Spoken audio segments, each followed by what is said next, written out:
Hello दोस्तों, स्वागत है आपका सोनू कुमार क्लासेज में।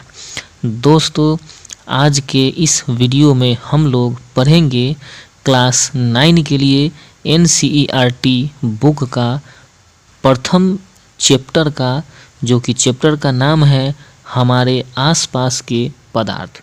तो दोस्तों, उसी चैप्टर का हम लोग जो है सार संग्रह है ना, यानी कि सारांश को देखेंगे यानी कि पढ़ेंगे।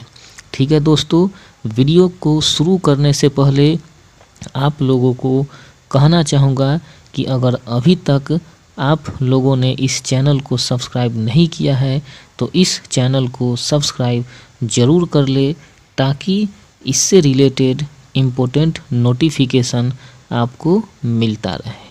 ठीक है दोस्तों, तो फिर वीडियो को शुरू करते हैं। देखिए, पहला पॉइंट में क्या कह रहा है दोस्तों कि द्रव सूक्ष्म कणों से मिलकर बना होता है। दोस्तों, ये द्रव्य है। ठीक है दोस्तों, तो द्रव्य क्या होता है? तो द्रव्य मतलब होता है कोई भी सामान यानी कोई भी वस्तु, है ना, यानी किसी भी पदार्थ को हम द्रव्य बोलते हैं। ठीक है दोस्तों, एक होता है दोस्तों ये द्रव्य, तो ये मतलब होता है लिक्विड, कोई भी तरल पदार्थ। लेकिन ये जो द्रव्य है इसका मतलब होता है कि कोई भी पदार्थ, वो चाहे ठोस हो सकता है या फिर द्रव हो सकता है या फिर गैस भी हो सकता है। ठीक है दोस्तों, तो फिर यही पहला पॉइंट में बताया गया है कि द्रव्य जो है बहुत ही सूक्ष्म कणों से, छोटे छोटे कणों से मिल कर के बना होता है। ठीक है दोस्तों, अगला पॉइंट में देखिए क्या कह रहा है। हमारे आसपास द्रव 3 अवस्थाओं में विद्यमान होता है। ठीक है दोस्तों, ठोस, द्रव और गैस। ठीक है, ये हो गया। अगला पॉइंट में कह रहा है कि ठोस के कणों में आकर्षण बल सबसे अधिक, ठीक है, गैस के कणों में सबसे कम और द्रव के कणों में इन दोनों के मध्यवर्ती होते हैं। ठीक है दोस्तों, देखिए, ठोस के कणों में जो है आकर्षण बल सबसे अधिक होता है। ठीक है, गैस के कणों में सबसे कम होता है और द्रव के कणों में जो है इन दोनों के मध्यवर्ती होता है दोस्तों। ठीक है, यानी सबसे ज़्यादा आकर्षण बल किस में होगा? ठोस में होगा, और उससे कम किस में होगा? ठोस के बाद ठोस से कम द्रव में होगा, और सबसे कम जो होता है दोस्तों गैस में होता है आकर्षण बल। ठीक है, चलिए अगला पॉइंट पर हम लोग ध्यान देते हैं। देखिए, अगला पॉइंट में कह रहा है कि ठोस के कणों में ठोसों को निहित करने वाले कणों के बीच का रिक्त स्थान और गतिज ऊर्जा न्यूनतम, गैसों के लिए यह अधिकतम, किंतु द्रवों के लिए मध्यवर्ती होता है। ठीक है दोस्तों, यानी कहने का मतलब क्या है कि दोस्तों कि सबसे ज़्यादा जो है रिक्त स्थान, सबसे ज़्यादा रिक्त स्थान जो होता है गैस के कण में होता है। जैसे गैस का कण एक यहाँ, तो एक यहाँ हो गया।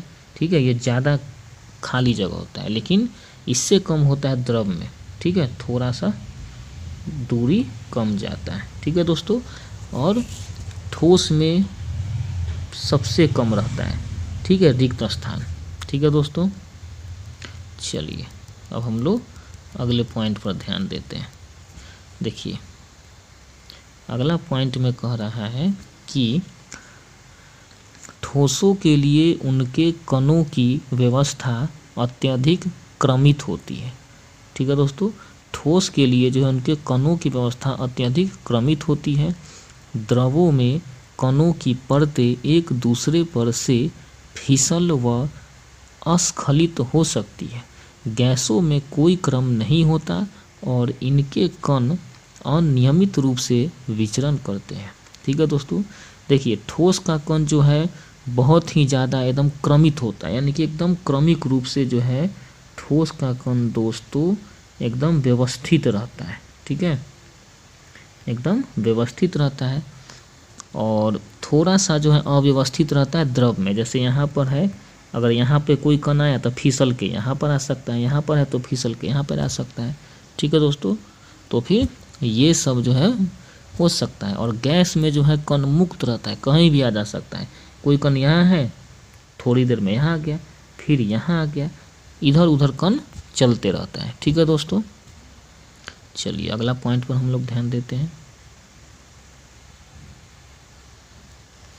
अगला कह रहा है कि पदार्थ की अवस्थाएं अंततः परिवर्तित होती है।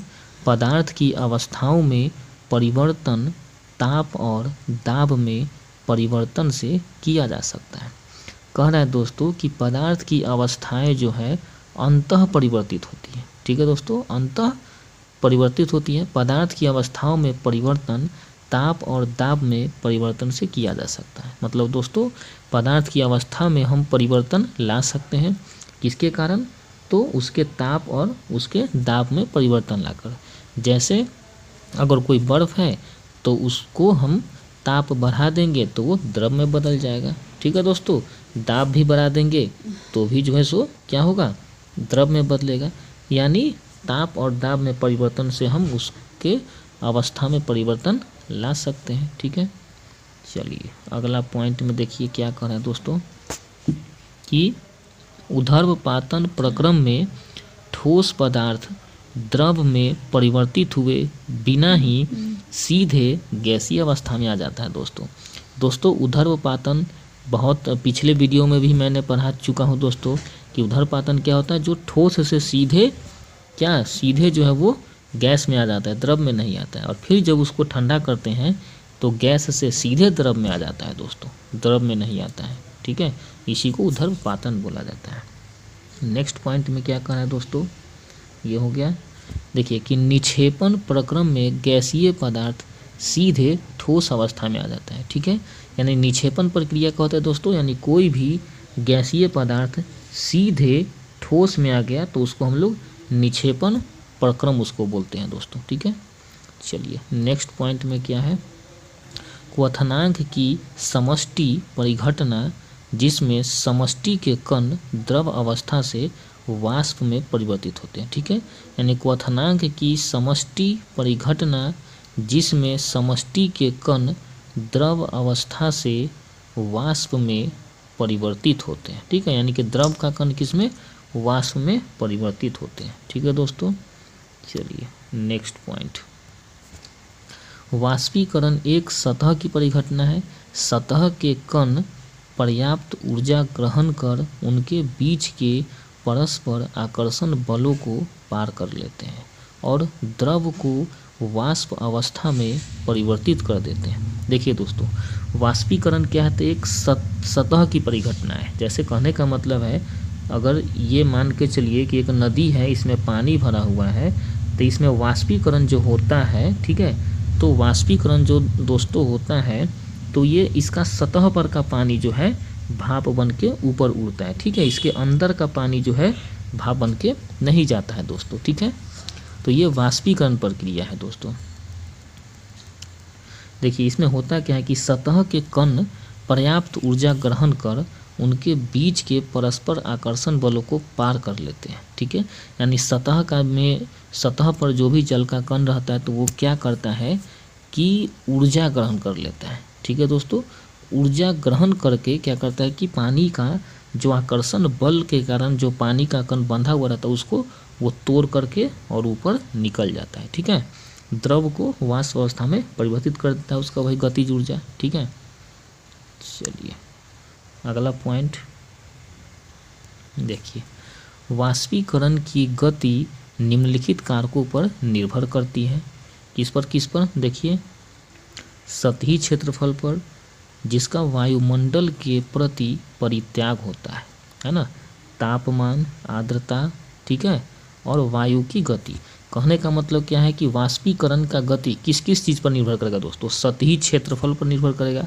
ठीक है, जैसे मान के चलिए आप एक गिलास पानी भर लीजिए और एक थाली में पानी भर लीजिए, दोनों को छत पर रख दीजिए।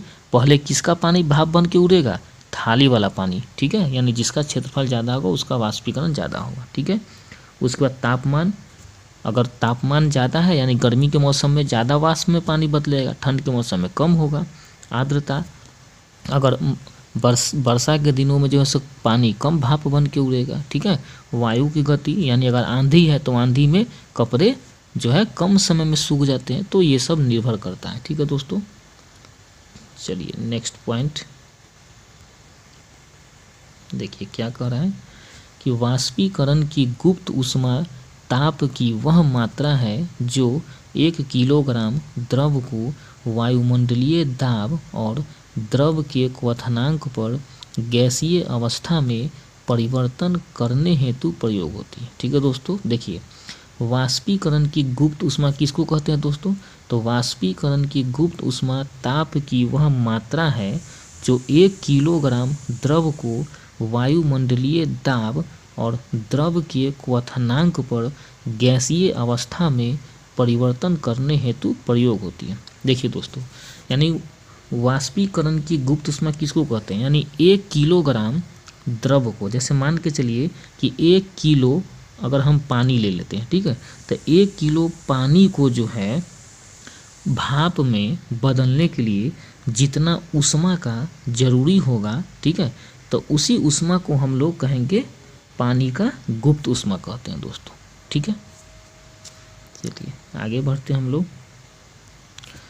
कह रहा है कि संगलन की गुप्त ऊष्मा ऊर्जा की वह मात्रा है जो 1 किलोग्राम ठोस को वायुमंडलीय दाब पर ठोस को उसके संगलन बिंदु पर लाने के लिए प्रयोग होती है। इसका मतलब हुआ दोस्तों कि संगलन की गुप्त ऊष्मा किसे कहते हैं, तो संगलन की गुप्त ऊष्मा जो है वह ऊर्जा होता है जो किसी 1 किलोग्राम ठोस को, जैसे मान के चलिए अगर हम 1 किलोग्राम बर्फ़ ले लिए, ठीक है, अब 1 किलोग्राम बर्फ़ को जो है पूरा तरह से उसको पानी में बदलने के लिए जितना उसको ऊर्जा चाहिए, तो उसी ऊर्जा को हम लोग बोलते हैं संगलन की गुप्त ऊष्मा बोलते हैं दोस्तों, ठीक है। चलिए अगला पॉइंट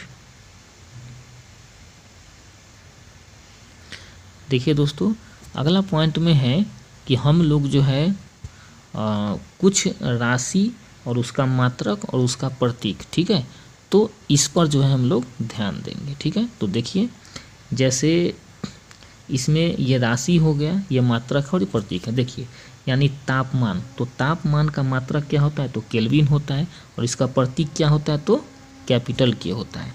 लंबाई का मात्रक क्या होता है, तो मीटर होता है, और इसका प्रतीक स्मॉल m होता है, ठीक है दोस्तों। चलिए आगे बढ़ते हैं हम लोग। देखिए आगे है सन्हति, ठीक है, तो सन्हति का मात्रक क्या होता है, किलोग्राम, और इसका प्रतीक हो गया स्मॉल k और ये g, ठीक है। भार का मात्रक होता है न्यूटन, ठीक है, यानी भार का मात्रक हो गया न्यूटन, और ये हो गया ये कैपिटल N प्रतीक, ठीक है। आयतन का मात्रक होता है घन मीटर, और ये इसका प्रतीक होता है स्मॉल mq, ठीक है। अब नेक्स्ट आगे देखते हैं हम लोग। घनत्व, तो घनत्व का मात्रक दोस्तों होता है किलोग्राम प्रति घन मीटर, ठीक है।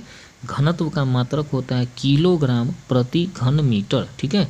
इसका मात्रक ये हो गया, देखिए है ना, स्मॉल k स्मॉल g और ये मीटर q यानी स्मॉल m है दोस्तों, ठीक है।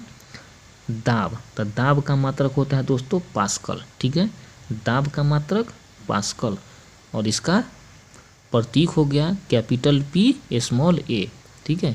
ये होता है दोस्तों इसका ये हो गया प्रतीक, ठीक है दोस्तों।